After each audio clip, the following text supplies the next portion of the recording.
1974 ഹംഗറിയിലെ academy of applied സയൻസിലെ ഡിസൈനറും ആർക്കിടെക്റ്റുമായ അധ്യാപകൻ തന്റെ വിദ്യാർത്ഥികളെ 3D രൂപങ്ങളെക്കുറിച്ച് പഠിപ്പിക്കാൻ വേണ്ടി തടി കൊണ്ടുള്ള ഒരു സമചതുര കട്ടയുമായിട്ട് ക്ലാസ്സിലേക്ക് പോവുകയാണ്. പഠിപ്പിക്കുന്നതിനിടയിൽ അബദ്ധത്തിൽ ഈ കട്ട താഴെ വീണ് അതിന്റെ ഒരു ഭാഗം പൊട്ടിപ്പോയി. ശേഷം കയ്യിലിരിക്കുന്ന ഈ കട്ടയുടെ ഒരു വശം കറക്കാൻ കഴിയുന്നതായിട്ട് അദ്ദേഹം ശ്രദ്ധിച്ചു. അങ്ങനെയാണെങ്കിൽ ഇതിൽ പലവിധ കോമ്പിനേഷനുകളും പോസിബിൾ ആകുമെന്ന ആശയം മനസ്സിലാക്കി അദ്ദേഹം തന്റെ കൗതുകത്തിന്റെ പുറത്ത് 6 വശങ്ങളിലും പല വർണ്ണങ്ങൾ കൊടുത്തുകൊണ്ട് പുതിയൊരു മാജിക് ക്യൂബ് ഉണ്ടാക്കി. ആ മാജിക് പസിൽ സോൾവ് ചെയ്യാൻ അദ്ദേഹത്തിന് ആദ്യം വേണ്ടി വന്നത് 1 മാസത്തെ സമയമാണ്.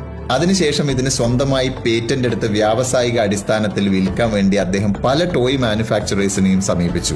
പക്ഷെ ഇത് വളരെ ചലഞ്ചിങ് ആയിട്ടുള്ള ഒരു ടോയ് ആണ്. ഇത്തരത്തിലുള്ള ടോയ്സ് ഒന്നും കുട്ടികൾ സ്വീകരിക്കില്ല എന്ന് പറഞ്ഞ് അവരാരും തന്നെ അത് ഏറ്റെടുക്കാൻ തയ്യാറായില്ല.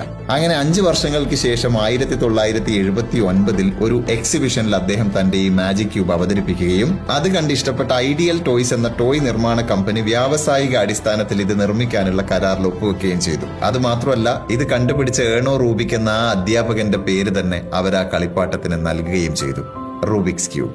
മാർക്കറ്റിലിറങ്ങി 2 വർഷത്തിനുള്ളിൽ 10 കോടിയിലധികം റൂബിക്സ് ക്യൂബുകൾ വിറ്റഴിക്കപ്പെട്ടു.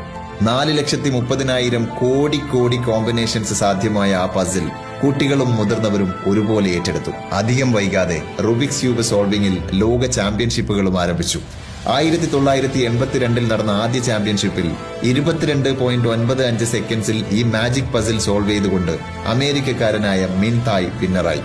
ഇന്ന് 2025 എത്തി നിൽക്കുമ്പോൾ 3.08 സെക്കൻഡ് കൊണ്ട് ഇത് സോൾവ് ചെയ്ത ചൈനക്കാരനായ 11 വയസ്സുകാരൻ യിഹെങ് വാങ്ങിന്റെ പേരിലാണ് ആ റെക്കോർഡ്. പ്ലേ സ്റ്റേഷനുകളുടെയും ഹൈ ഗ്രാഫിക്കൽ ഗെയിമുകളുടെയും കാലഘട്ടം എത്തിയിട്ടും ലോകത്ത് ഏറ്റവും കൂടുതൽ വിറ്റഴിക്കപ്പെട്ട ദ മോസ്റ്റ് പോപ്പുലർ ടോയ് എന്ന റെക്കോർഡ് 500 മില്യണിലധികം വിറ്റഴിക്കപ്പെട്ടതായി പറയപ്പെടുന്ന റൂബിക്സ് ക്യൂബിന് സ്വന്തം.